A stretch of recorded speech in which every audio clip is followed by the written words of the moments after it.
Welcome to Breaking Banks.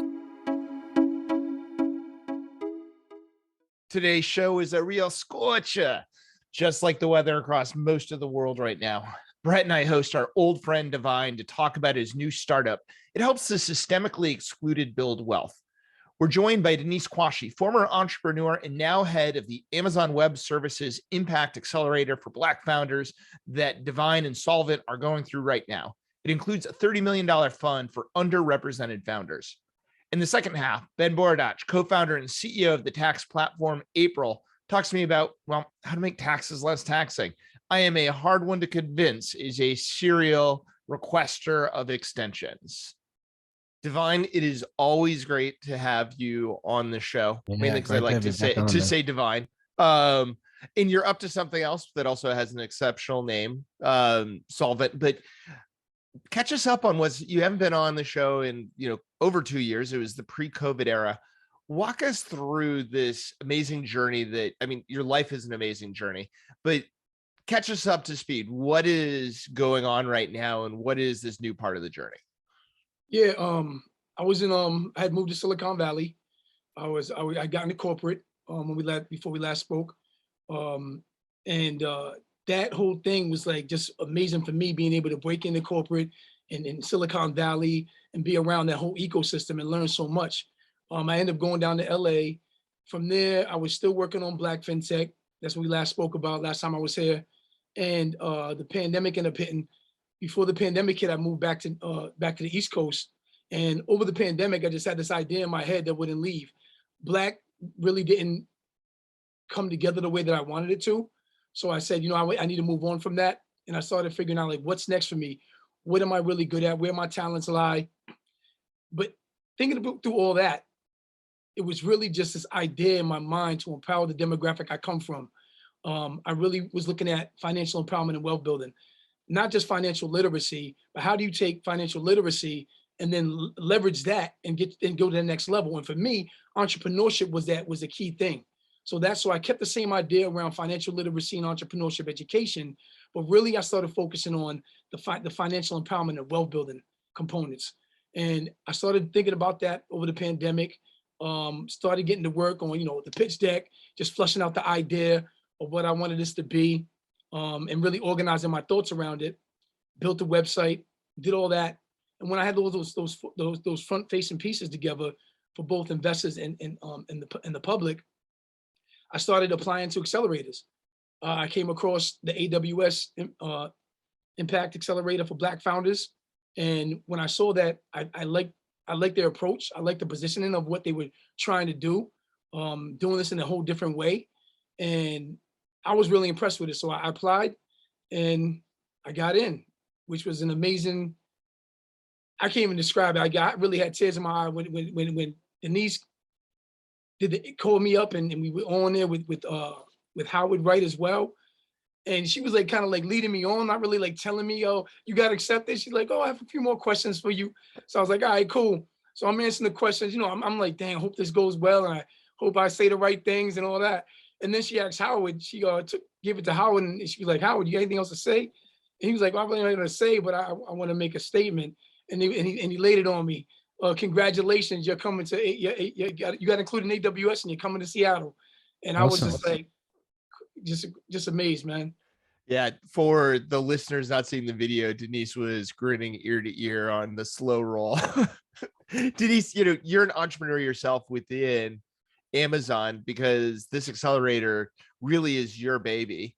Tell us how, this came about, what your vision was that inspired, starting this. Yeah, sure. So I'm a former founder myself, a non-technical founder, Black woman, solo founder. So I had all the deck stacked up against me in creating a startup, a tech startup at that. And, when I decided to come work for AWS, I was really kind of torn because I didn't really want to work for some large company and, kind of just be another number. And when I learned that there was this entire startups team that were all former founders and they were building programs and resources for startups, I thought it was a perfect fit for me. But quickly when I joined, I realized there was a lot of programs that just really weren't addressing the problems that I knew my community had, and other communities that were disadvantaged. And so, one of the first things I told my boss is like, I'm just going to spend the next 6 months and just write papers. And, Amazon's culture is very much a narrative driven company. And so we just write papers all the time, right? We don't do PowerPoint presentations, we write docs. And so I just started writing docs and trying to figure out exactly, what sort of things are we needing to do for our community. I went to Afrotech in 2019, which is a large tech conference for Black technologists. And I was surprised at how many Black founders were going to a conference that was really primarily built around recruitment and not necessarily about startup fundraising, startup business development, startup technical, scaling your business. And we had a founders brunch that ended up having a line wrapped around the corner to get in to meet with us to talk about what AWS does for startups. That's great. And really having conversations with founders like Divine, we really kind of understood that we were addressing problems of like the masses for startups, but we weren't really addressing the problems that Black founders, women founders, LGBTQIA founders were having. And so I got back to my office in New York and immediately started writing again, and built this program that was really going to be super unique to the accelerator landscape. So we call it an accelerator, but really for us, it's just extending their runway and giving them an opportunity to be part of our extended team, right? And so there's so much that we've learned from Divine and others like him and started to kind of build more programs based off of that data. So the accelerator is 8 weeks, but Divine knows that we're in it for the long haul, beyond the 8 weeks, and we're doing some things that are very different than what other accelerators do. We don't consider ourselves to be any sort of competition to the YCs. We actually see ourselves as a pre-accelerator to those types of accelerators, and a ways for us to kind of make connections into other accelerators, seed funds, and make introductions across the entire Amazon side of the business. So we've connected a number of our startups that are part of the cohort to other groups within Amazon. So like the Alexa team and Amazon Fashion, Amazon Music. So depending what they're building, we're increasing their opportunities within the Amazon family as well as outside. So it's been a long road to kind of get this program going in a really large company, but we have the entire backing of our leadership team, all the way up to Andy and Andy. And so we're super excited to have this program be live now and getting ready to get geared up for the women's program in a few weeks. Congratulations. It sounds like great work. This is a question for both of you, actually, in respect to the Black community and lower to middle income households during the pandemic. One thing that research is interestingly showing now that is that UBI, we think UBI trials around the world creates entrepreneurs at a much higher rate than in society generally. So do you think that the pandemic, and as a result of, obviously the changes in work, but also the stimulus checks that were there, stimulated people in the community to look at starting their own businesses more seriously? I'll let Divine kind of jump in, but from my perspective, I think where we were really focusing a lot of our time on is, what happened to George Floyd. Like when George Floyd was murdered, we saw a lot of, VC funds starting to kind of really pay attention to Black startups. And I think that that's kind of really what kind of jump started a lot of startups that were kind of, had it more as like a side hustle, and they were still working like a full-time job, right? And then they were able to finally go all in on their business, right? Because now VC funds were actually starting to pay attention to Black businesses. And so from our perspective, that's where we kind of seen a lot of those more new ideas or old ideas that have been re-energized, from all of the outcry related to George Floyd. Yeah, that's interesting that social event had such an impact. Divine? Yeah, wow. The event with George Floyd was really a turning point in a lot of different things, and it really pushed forth a lot of different agendas and really brought a lot of things out that needed to be addressed for so long that hasn't been addressed. Things that still need to be addressed around corporate responsibility. How are they engaging with these communities? How are they just being responsible in what they do socially? You know what I mean? And that put forth a lot of questions and brought that to the table to where these corporations now had to do something. And the Black community as a whole, nationwide and actually globally, was really chiming in on like, yo, things have to change. I mean, we still have things going on. So it's like, we don't want that wave to subside. We want to keep riding that. We want to make sure that these corporations are being responsible, and especially in our communities, right? Making money off our communities, leveraging our culture. And this has always been done, yet there's been no type of real initiative for them to empower us. And it's time now. Stimulus checks was all right, but really we need more than that. It takes more than a stimulus check to really push these things that we need, that these Black communities need, to really become empowered. Yeah, And I think I just kind of want to just edit something really quickly. So I know that we're saying, the event with George Floyd, but I want to be super clear that George Floyd was murdered on camera, and played for millions around the world. And so, the way that we see it at Amazon, and this is all the way up to, Andy, is that, George Floyd was murdered. Black lives do matter. And it's not that other lives don't matter, but it really changed the landscape for how we think about business and how we think about events and programs and how we're supporting these additional communities. So, it's one of those weird things. Yeah. I find it really interesting that this triggered people into, not only getting support from VCs, obviously, but triggered more people in the Black community to say, now's my time to step out and try this, which is not a correlation I would have necessarily drawn from seeing those two things happening in sequence. Yeah. So I found that very interesting. And I'm glad you called that out, Denise. I was going to head in a similar path, to talk. Well, I mean, this is my backyard. We had just moved back to the Twin Cities when George Floyd was murdered, and those were some of my old stomping grounds, right? And so to be able to take my kids to George Floyd's Square and to talk to them about, racism and how the system that they enjoy is not the system that everyone gets to enjoy. And I think one of the most powerful things is the event made it unavoidable. Like, you couldn't turn an eye away from it anymore. And it became something we all have to deal with. And it's been great, here to watch how the Wells Fargo and US Bank and Bremer Bank have all come together to bring the first Black bank into the Twin Cities. First Independence Bank has opened a branch here.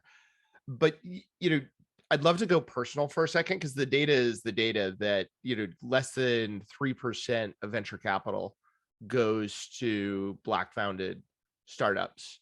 And if both of you don't mind sharing, what were the biggest challenges you felt you faced, and how do we systemically within the startup community and then more broadly in financial services, how do we break down systemic barriers? Which did you encounter? And if you could change something, what would that be? From my perspective, it's all about connections, right? People write checks to people they know, or people that look like them, or people that they have similar interests in, right? And so I wouldn't necessarily say that, Black people have trouble getting funding. Their biggest problem is getting in front of investors, right? Those that will write the checks. And then oftentimes when they are in front of those investors, they're pitching a product or a service that investors just don't get, right? They don't understand it because they're not part of those communities. They don't have those same problems. And so they're already just kind of in a point of like, well, I don't understand it. I don't get the market. So if they do get those meetings, then it's often falls flat. And so I would say that's probably one of the biggest barriers. And then the second barrier is that we don't have a lot of examples, right? We don't have a lot of examples that we can track back to and take a look at others that have done it and learn from them, right? And so when we go online, we search on YouTube or we search places, we're starting to see more of that change today. But previously, there were not a lot of examples of Black founders, getting checks written on paper napkins. And so, when you see these big media announcements that are going out and they're saying these startups, just got, $5 million, $20 million, $30 million checks, they're all straight white men. And so there's not a lot of examples for us to learn from, and we're not talking about it to each other in our own communities. So we're not learning from each other, and we don't have those connections. And so I would say that those are probably the biggest barriers, right? Is figuring out how do we even get those connections and intros into the ones that are actually writing the checks. Fair enough. Let's talk a little bit about the accelerator program itself. Now, Divine, this is only just hot off the press, this announcement, but have you actually started on the accelerator program, or are you about to? No, we started. We're actually going into our 5th week. Great. I can't say enough about this accelerating the experience. The first week we were in Seattle at AWS headquarters, Amazon. It was an amazing experience. I got to give it to Denise and her team. They really rolled out the red carpet for us to really position us. I mean, the content, the programming, everything is just so on point. I'm having a time of my life, honestly. And I wish it would never end. You know what I mean? But the 8 weeks, beyond the 8 weeks, I know it extends beyond that. And I'm excited to be a part of this. I'm excited to say that I've done it and I've been through it. But the program is A class. Denise, I mean, obviously you guys have been running, these sort of programs outside these communities before, but is there anything that you had to do differently this time, or from a design perspective that you've changed? Yeah, I mean, I definitely think we leaned a lot on partners and our community, right? So we didn't want to be the authority of, what I am Black, but I didn't want to be the authority of the challenges Black founders have or LGBTQIA plus founders have. And so we started aligning ourselves with partners and former founders or current founders to bring into the program. So the uniqueness of the program is that it's hybrid. So we fly out. We pay for flight and hotel for the CEO and CTO to come out to our headquarters the first week, and then we fly them out in week 8 to New York to meet with investors. And then between that, weeks 2 through 7, we're really working virtually. And so we're bringing in founders that have walk the same path as them. We're bringing in investors for investor panels. And so we're really leveraging our connections within Amazon to kind of bring those into the fold. So, we definitely have had, speakers come in and talk about their journey being Black, building in tech, how they've been able to kind of get fundraise. And a lot of the speakers have offered to, continue those conversations offline with the founders as well too. And so I think that that's probably the very uniqueness. We did not want this to be about Amazon. If this was about Amazon, then we failed. And so, while there are some core programming around technology and AWS in the cloud, a lot of it is really founder accountability, getting the founders together for fun, networking opportunities, and then matching them with technical and business mentors that kind of help them accelerate their business during the 8 weeks. Awesome. That sounds excellent. Divine, the expression drinking from a fire hose comes to mind in terms of learning curve. But this is not your first venture. You've done stuff before, but what have you learned out of this process? I know you're still going through it, but what have you learned that has been surprising, or that you really feel will be advantageous to the stuff you're working on now? It goes back to what Denise was saying earlier about funding. It's really about the connections. They're putting us in front of people. They're putting us in situations and opportunities that we would probably never get in our lifetime if we did it outside of no program, right? Me, Brett, I'm self-taught. I have 8th grade formal education, self-taught beyond that, got my GED. But really, I've always been somebody who's valued knowledge, right? And I've always been somebody that hasn't been afraid to go get it, to go after it. And And that's like my biggest thing. Like being in this accelerator has exposed me to just so many high level thought processes and ways that AWS does things and Amazon does things. It's just, you would never get that. Like, how can you, like, it's almost like peering behind the curtain, right? You get a chance to peek behind the curtain, you get in, and you're on the inside now. You're no longer on the outside. You don't feel like you're on the outside. And that is invaluable. You can't put a dollar amount on that. So what we're learning, the exposure we're getting, the connections we're making, and Denise is really making sure that happens at a high level for us. And you know, it's so much to even, you know, I'm still processing information from the first week. You know what I mean? It's like high level, man. So, you know, I'm very appreciative of it, but it's my wheelhouse. It's where I thrive. And I know I'm going to take this and just go to the next level with everything around what I want to do and accomplish in life beyond just a startup. Well, you know, I think that's phenomenal. Denise, you know, Divine said he heard about the program through LinkedIn, through social. You know, how are you attracting, you know, founders to the incubator or the accelerator rather? Yeah, so I think that was like one of the biggest surprises is that, you know, we did very little to no like email marketing on this thing.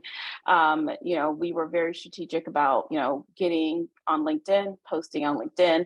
All of our executives, as I mentioned, I had a meeting with Andy Jassy and Adam Solipsky, who run Amazon and AWS, about this program to go get that money for these startups. And so once I did that, they were all in and they wanted to promote it. And so all of the executives posted it on their LinkedIn. And that's really where we saw just kind of like this grassroots movement, just kind of across all the different channels. And so the majority of our applications came in from social. Glad to hear Divine heard about it on LinkedIn. And then a lot of referrals as well too. So, you know, we have a lot of employees and they were all behind it. We have at Amazon, we have employee resource groups, so affinity groups, and we have a Black employee network.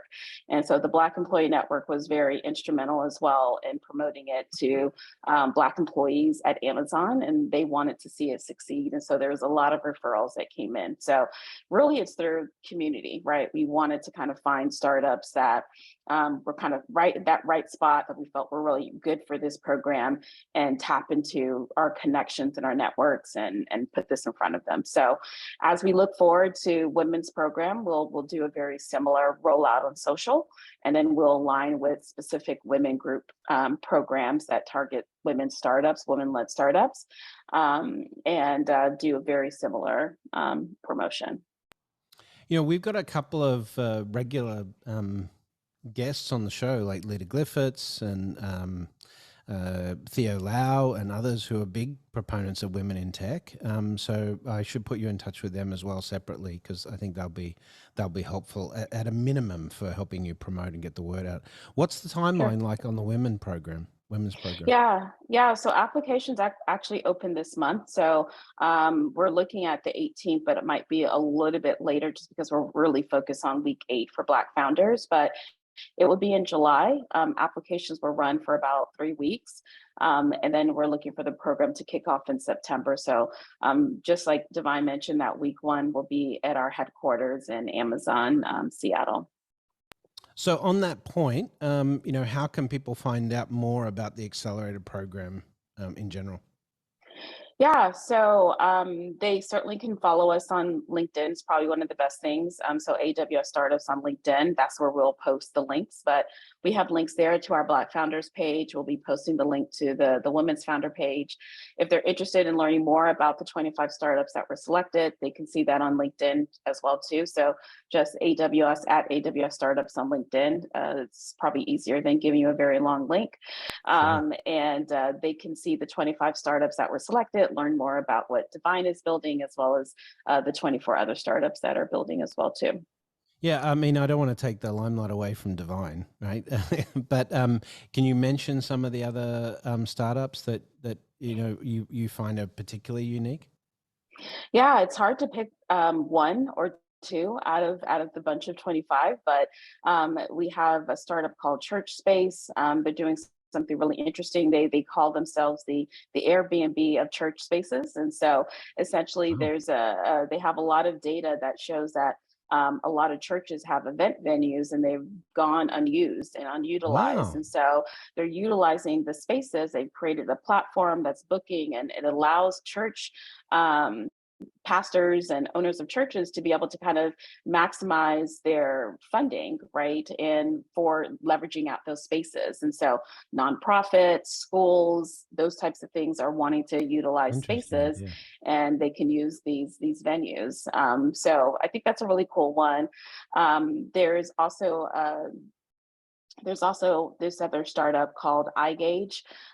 So she's doing something really cool with AI and technology where she can actually, woman founder, so she's built this technology that allows you to be able to kind of see whether or not your driver of like a bus or a driver of like Amazon trucks has been drinking or is impaired some kind of way, right, before they actually take flight and either getting on a plane or in a bus or a train or something like that. And so very high technology.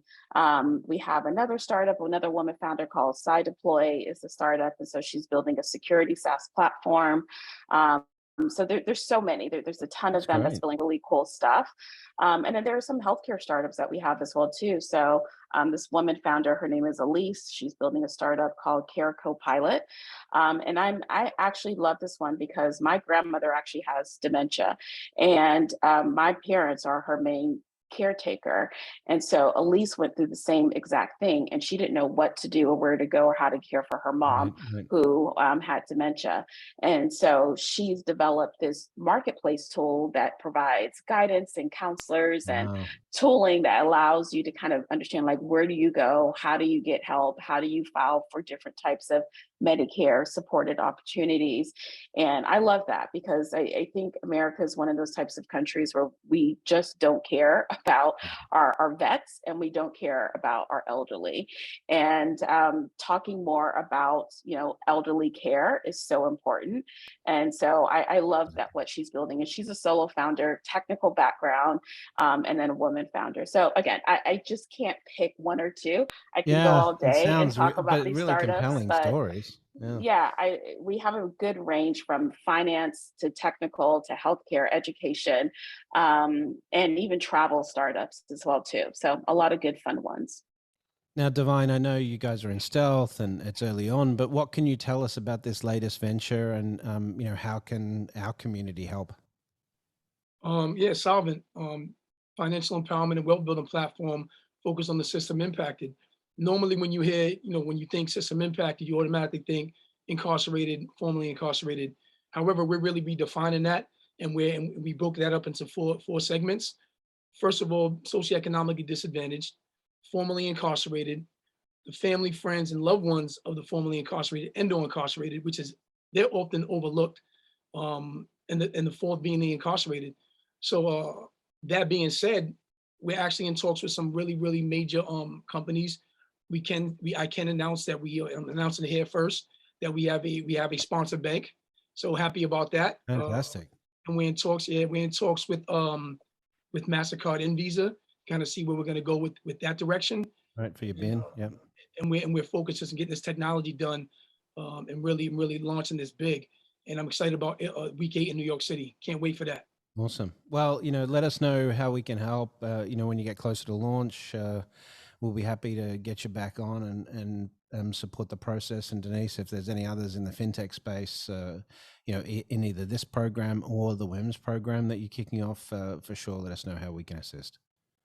Awesome. Yeah. And Divine, make sure you let your business mentor know that to connect you with the Amazon Pay people. I just thought about that. Okay, got it. Thank you. Good call. Yeah. Well, that's it. A very interesting session. Thanks for joining us today, Denise from the AWS team, and Divine from Solvent, and a regular on the show.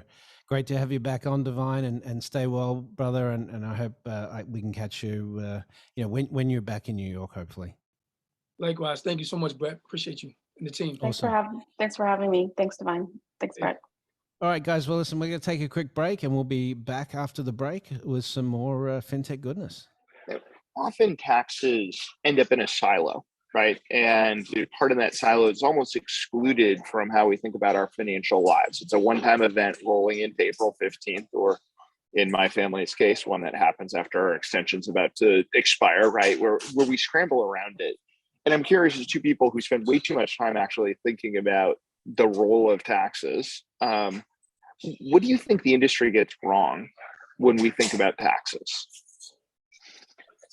Yeah, thanks for that, Jason. So the way we see it is, you kind of live your whole life, you experience your financial life, and afterwards you have to climb this really big mountain of being able to aggregate all your data and basically become compliant and do your tax filing. And basically we get this completely wrong. And we have all these notions in the industry of your maximum refund guarantee and getting you the best tax advice you deserve, but we've actually missed that boat.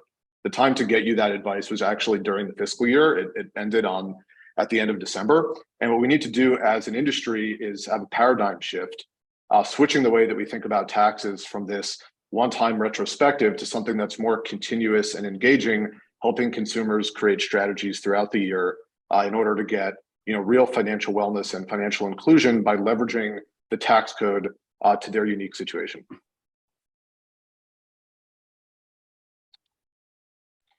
So proactively versus retroactively. Ronen, I'm curious, do you have a similar take? Is this something you fight about when you guys get in the conference room to have strategy and product roadmap discussions? Yeah, so as a product guy, I would say, from my narrow product perspective, I think what most financial institutions are missing is taxes are sort of the forgotten child of fintech or financial services. Everybody's sort of scrambling around to add more and more ancillary services. So if you're, everybody wants to add more banking products, credit cards, short-term loans, long-term loans, student loans, all kinds of different fireworks, but nobody really talks about taxes. So why is taxes like the missing piece of the puzzle here? It touches everyone's lives. It's anywhere between 30 and 50% take from what we earn, and then nobody's really, dealing with it. And so how can we create good financial wellness products without actually dealing with taxes? Well, I think that's worth unpacking for a second, because intuitively, you just say, well, we think about the income tax and the way that it sort of evolves in the United States, where you've got different brackets for different income levels.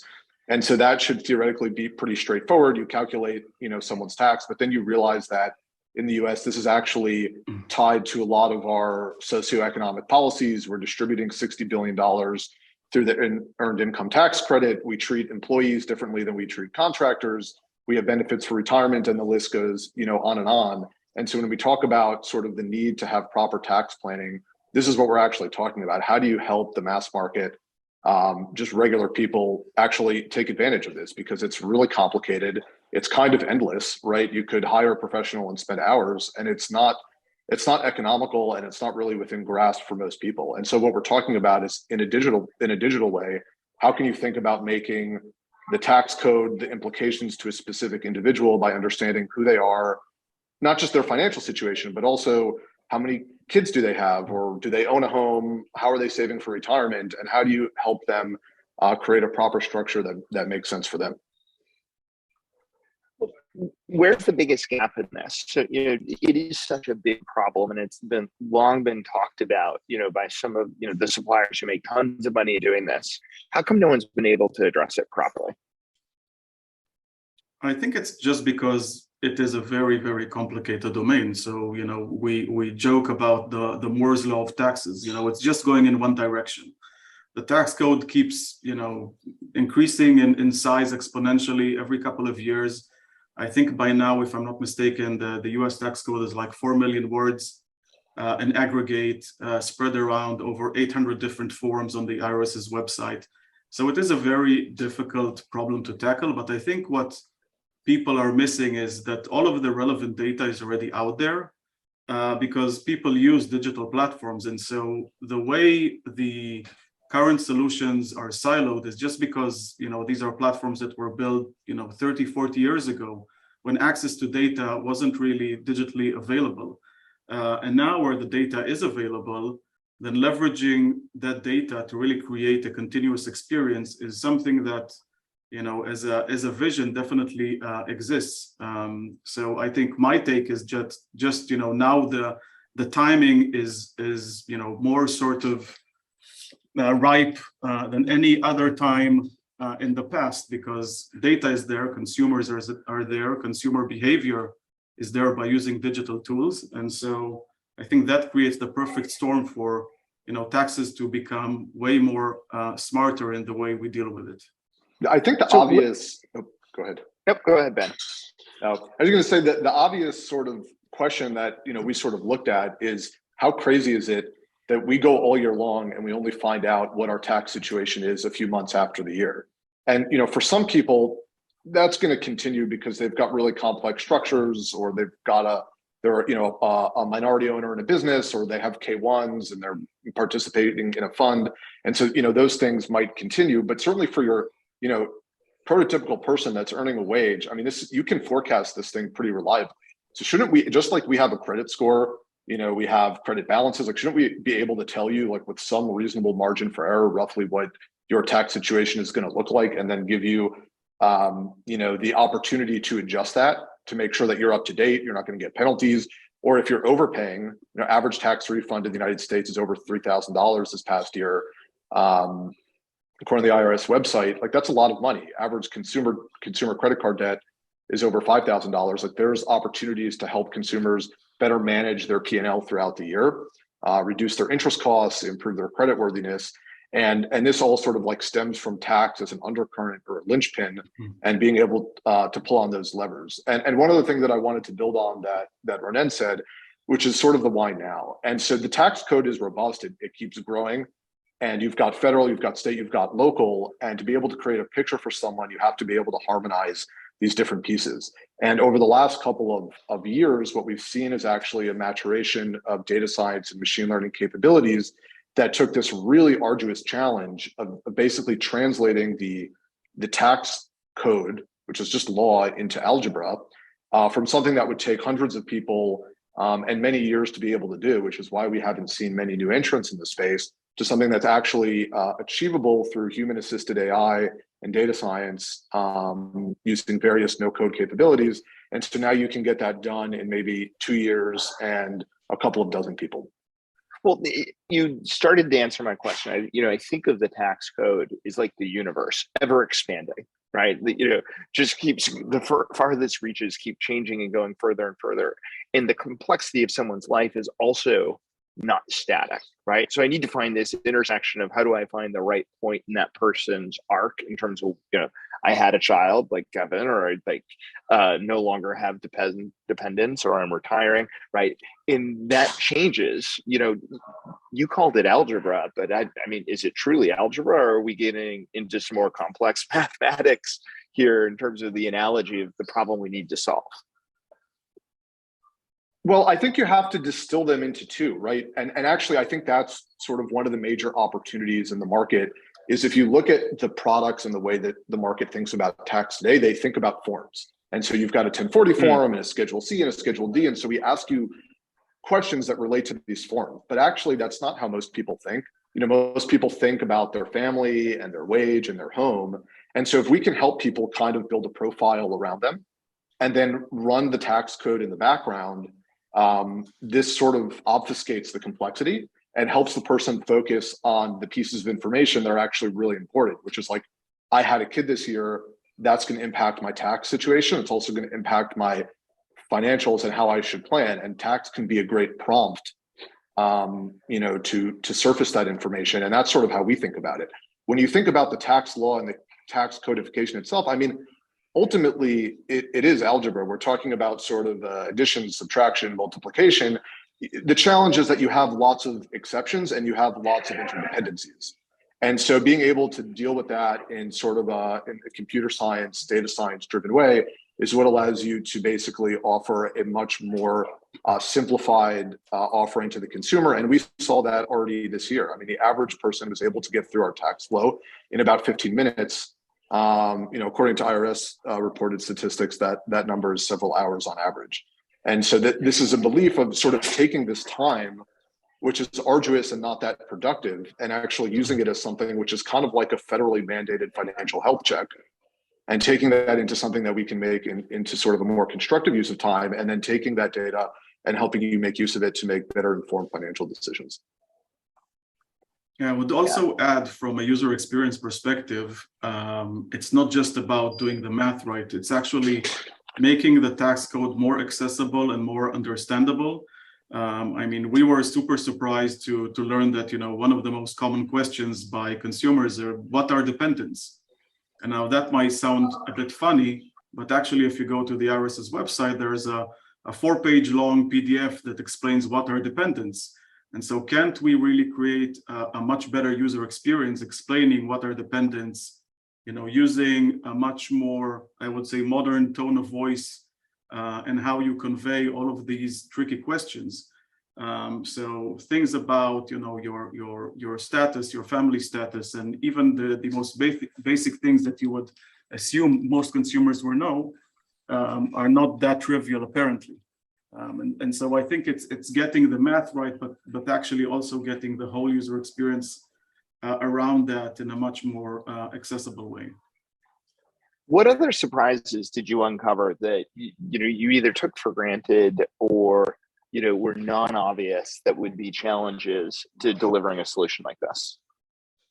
Well, I would build on what Ronen just said, which is, where we went sort of is, Jason, where your mind was going, which is there's all these complex calculations and helping people deal with the evolving landscape of capital gains and crypto and all these other things is going to be where all the headache is going to be. And then when you sort of start dealing with just, people, and you look at sort of like, what does the profile of Americans look like?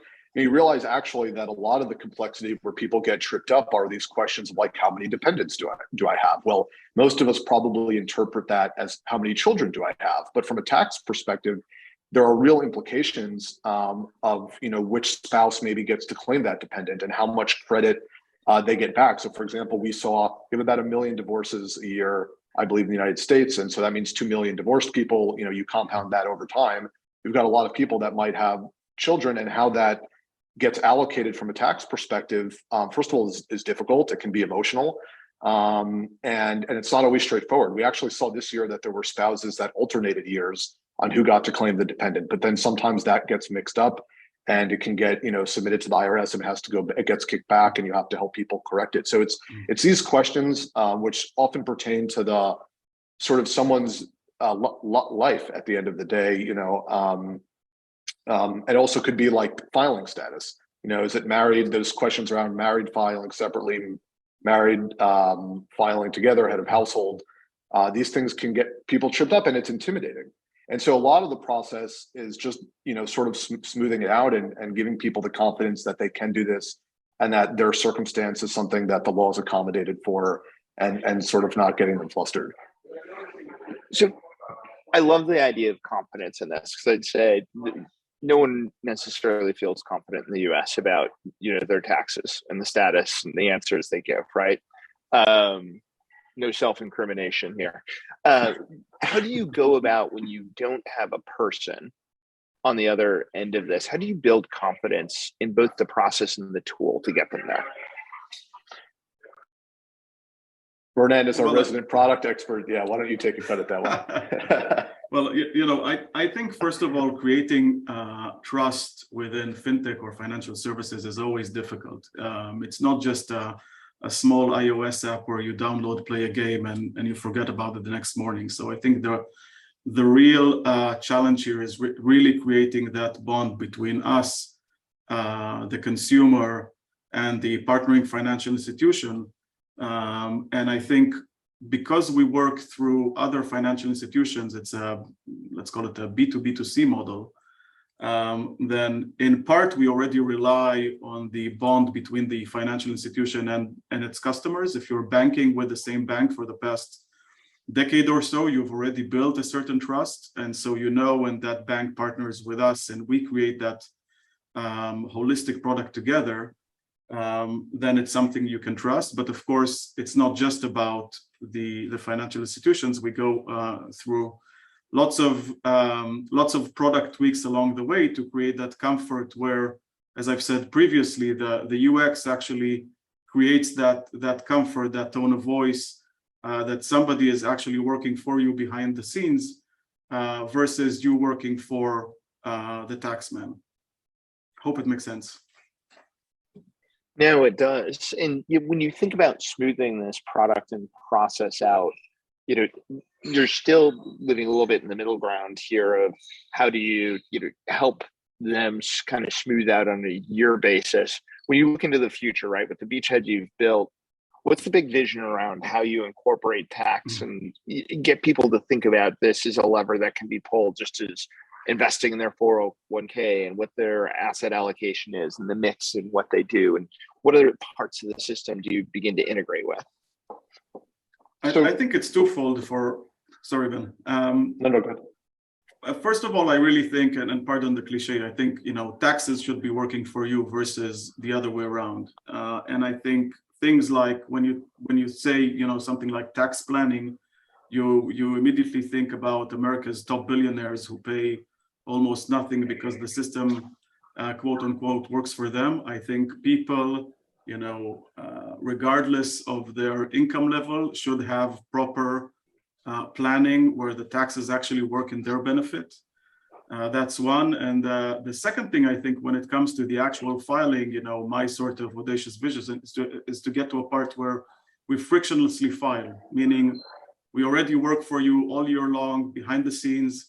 When the dreaded April 15th comes along, you just get a nice screen that says, "Hey, Jason, this is everything we have about you. Just click review and submit, and that's it."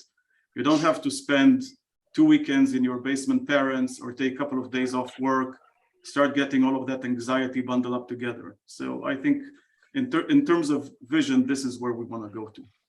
And maybe just one analogy to think about that is like, the way that I think many of us feel when we go to file taxes is it's just this large mountain that you have to kind of climb in a very short period of time at the end of the year. And sort of like, how can we create the analogy we like to use is how can you create this like sort of very incremental incline that somebody has to walk up throughout the rest of the year. And when they get to the end to file, like Ronen said, it's just like another step and it just happens for you. And the key is to create incentives. When you hear tax planning, your eyes roll to the back of your head and you're like, this is going to be something boring. It's not going to actually impact my life.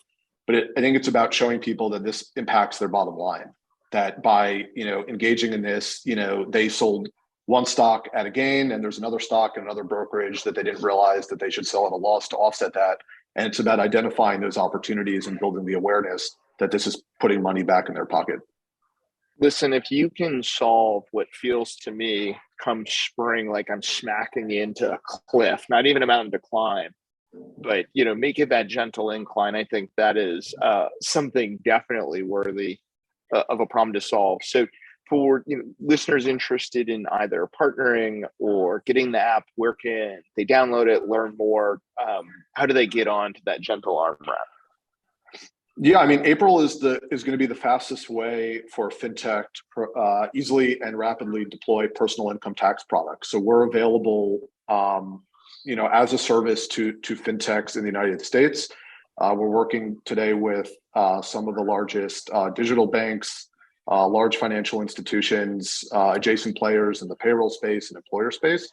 And so the best way to work with us is via those channels and an offering that we believe comes in context with the rest of your financial life. And so that's really the belief behind April, is not to have to recreate the silos that Ronen was talking about, but actually embed this alongside your checking, your savings, your deposit, and your investing, which is actually how you get the synergy and get the value that we just talked about. Fantastic. Well, thank you both for sharing. Appreciate it. Look forward to getting to trial the product. Thanks for having us, Jason. Thank you very much. That's it for this week. If you like the show, make sure to give us a 5-star rating on your favorite podcast platform, or share it with a friend, or share it on social media. We'll see you again next week with more Breaking Banks.